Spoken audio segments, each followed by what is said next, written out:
kedepannya menginventarisir berbagai kendala, masalah yang ada di lingkungan sekolah, dari pemerintah, dari orang tua, dari siswa, sehingga ini kedepannya menjadi hal pokok seperti ditekankan oleh Bapak Romanus ini, menjadi titik pokok bagaimana subjek-subjek yang terlibat aktif dalam pendidikan atau pembelajaran jarak jauh ini memang terakomodir.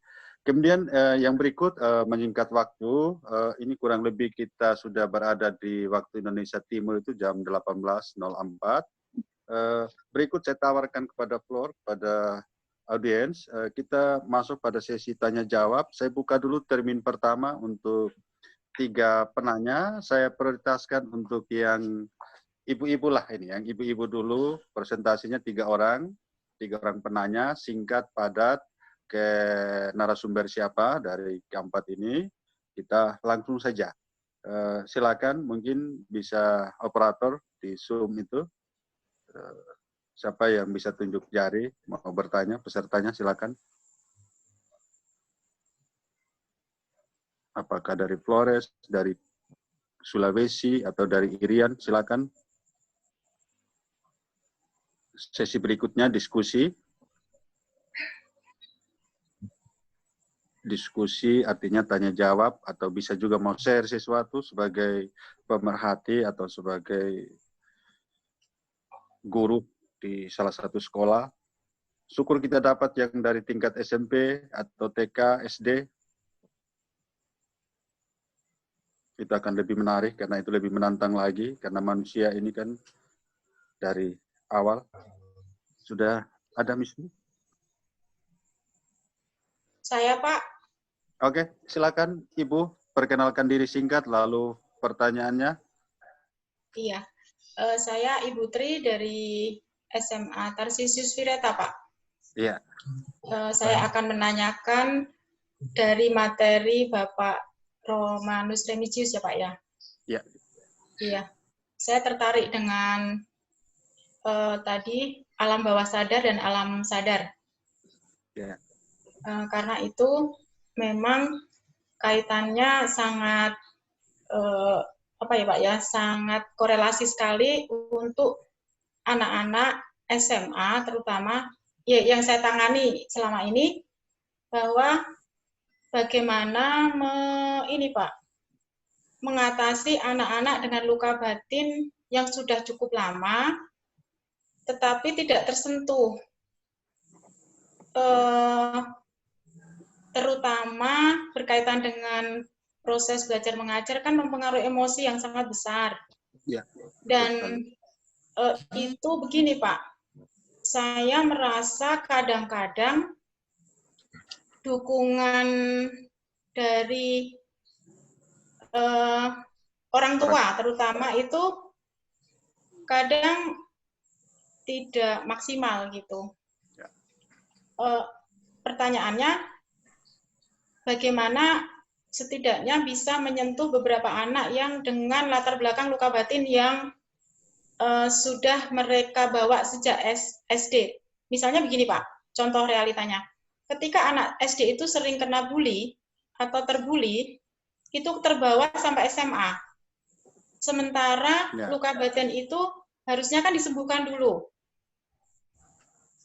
Itu kan, maksud saya, rata-rata orang tua malah justru juga tidak tahu, yang terlibat langsung biasanya memang guru BK gitu loh. Ya. Itu proses tahapannya bagaimana?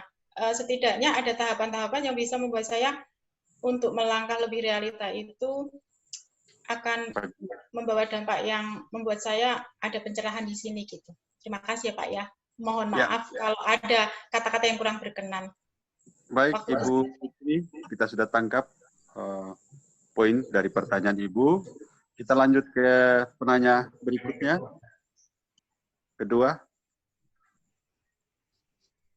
Terima kasih Ibu Tri.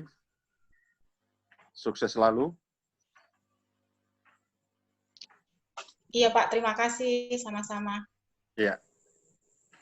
Kita tunggu bersama. Kita langsung saja, saya untuk sesi pertama, untuk 3 penanya. Penanya kedua, silakan. Dari teman-teman mahasiswa dari Tangerang atau dari mana? Dipersilakan.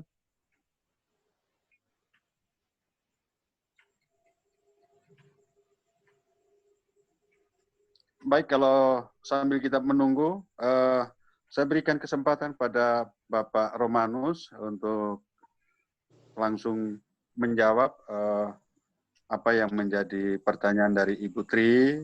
Bagaimana kita mensiasati ketika anak mempunyai luka batin yang sudah lama, sejak kecil ini, sehingga pada saat SMA atau SMK itu memudahkan dia untuk menjadi siswa yang smart dalam belajar PJJ. Silakan Bapak Romanus, dan mungkin narasumber lain bisa menambahkan. Silakan.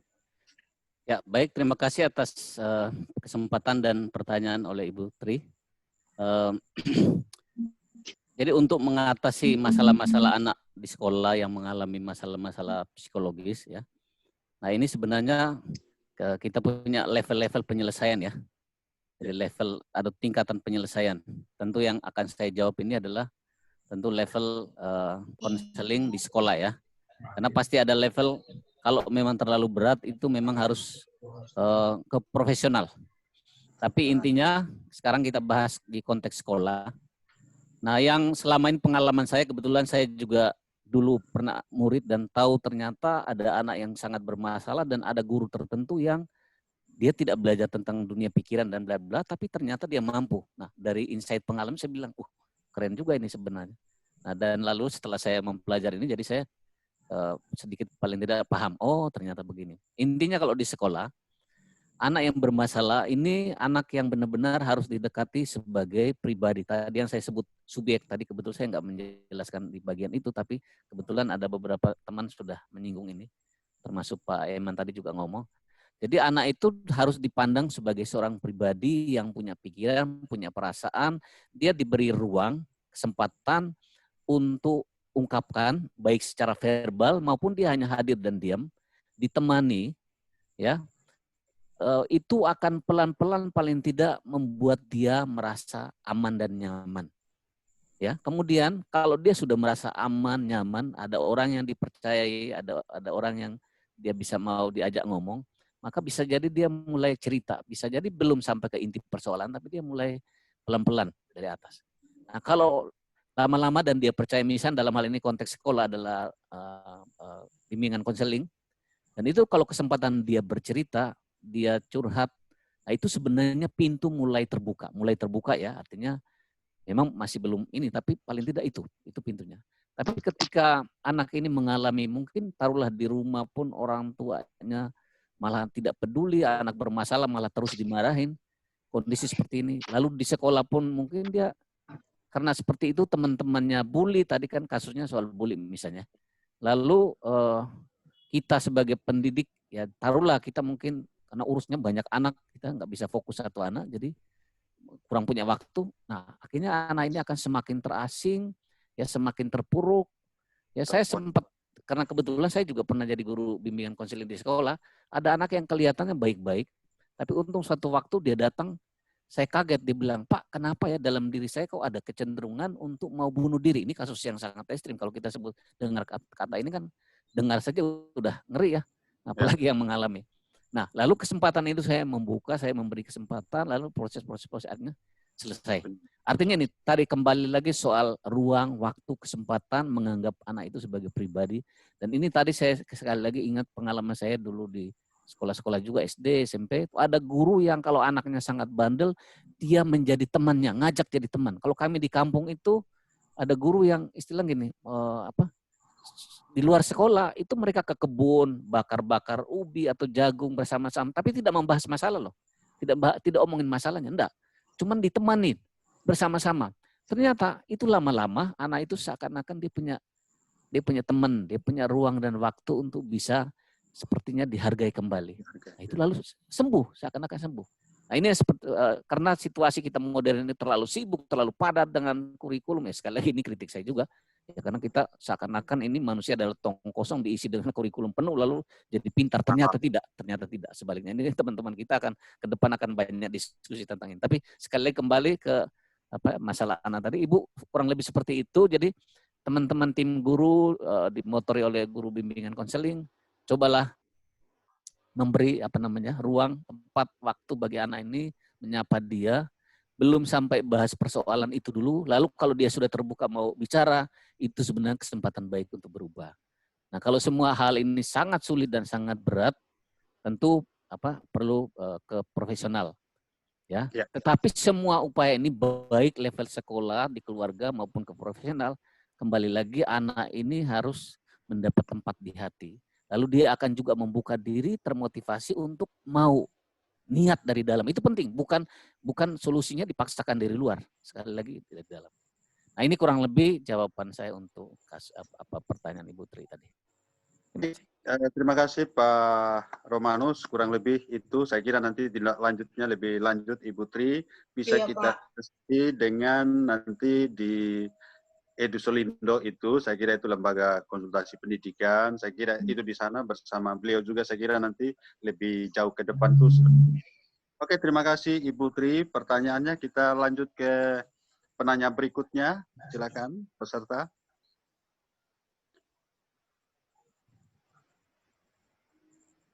Penanya berikutnya apa?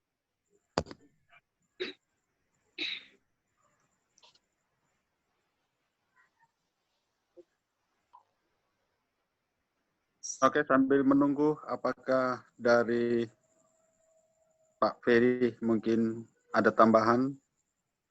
Oke, Bapak Ibu, kalau belum ada pertanyaan, mungkin saya akan masuk ke beberapa poin yang mungkin menjadi semacam tawaran solusi yang bisa kami sampaikan terkait dengan kondisi yang ada saat ini. Yang pertama, khususnya untuk para pimpinan sekolah atau Bapak Ibu guru, memang hal yang perlu sekali dilakukan dengan kondisi yang seperti saat ini, perlu adanya reformulasi konten dari kurikulum itu sendiri. Karena kita sadari benar bahwa banyak hal yang ada di dalam kurikulum kita mungkin tidak relevan lagi dengan kebutuhan atau tuntutan masa kini. Kenapa saya katakan demikian, bahwa pengalaman saya pernah menangani SDM, bagaimana perekrutan calon karyawan. Nah, memang dalam realitas banyak hal, karena saya cukup lama jadi guru, cukup lama juga di manajemen di sekolah, juga sampai di sekarang kami coba untuk membuka lembaga konsultan pendidikan. Perlu sekali kecermatan, apalagi saat ini pemerintah sudah menggaungkan yang namanya merdeka belajar. Belajar tidak hanya di dalam kelas. Nah, ini perlu benar-benar dicermati. Maka memang kadang sangat disayangkan ketika sudah sampai pada tataran pelaksanaan di lapangan, itu ada tidak nyambung. Jadi apa yang diharapkan oleh kebijakan nasional, kebijakan menteri yang menggulirkan tentang merdeka belajar, ketika sampai ke bawah itu tidak jalan. Sangat disayangkan. Nah, ini perlu mungkin dari kita yang ada di saat ini perlu mengkaji kembali kurikulum kita, karena tidak semua yang ada di dalam kurikulum itu perlu atau harus disampaikan pada anak-anak. Nah, merdeka belajar juga diharapkan bahwa anak-anak juga menikmati belajar itu. Jangan lagi belajar menjadi sebuah semacam penjara bagi anak-anak. Nah, ini perlu kesediaan dari kita untuk mencoba melihat kembali kurikulum, isi kurikulum kita. Apalagi saat ini dengan kondisi COVID, maka kita perlu memilah lagi. Karena tidak semua kita harus berikan pada anak-anak. Itu yang pertama. Terus yang kedua, yang dari hasil survei yang kami coba lihat, bahwa di sana ada persoalan terkait dengan penyampaian pembelajaran. maka perlu pendampingan ya, pendampingan bagi guru ya ketika pelaksanaan PJJ itu sendiri. Karena yang kami coba meneropong ya, kelihatannya bahwa monitoring itu kurang berjalan maksimal. Ya, guru pun ya hasil yang dialami anak-anak, hasil yang dialami orang tua atau yang diamati oleh ya masyarakat, pembelajaran kita ya lebih banyak hanya memberikan tugas. Nah, kalau kayak begitu kita nggak akan dapat apa-apa. Karena tadi memang disampaikan bahwa pembelajaran tidak terlepas pada ada sentuhan komunikasi. Sentuhan komunikasi tidak berarti harus ada di satu ruang atau di satu kelas. Tapi bisa melalui komunikasi seperti ini itu ada ya proses pendidikan di sana, tidak hanya pada proses pengajaran. Terus yang berikut yang mungkin perlu saya garis bawahi juga tadi disampaikan Pak Martin bahwa ya tidak semua pimpinan sekolah juga peka dengan teknologi.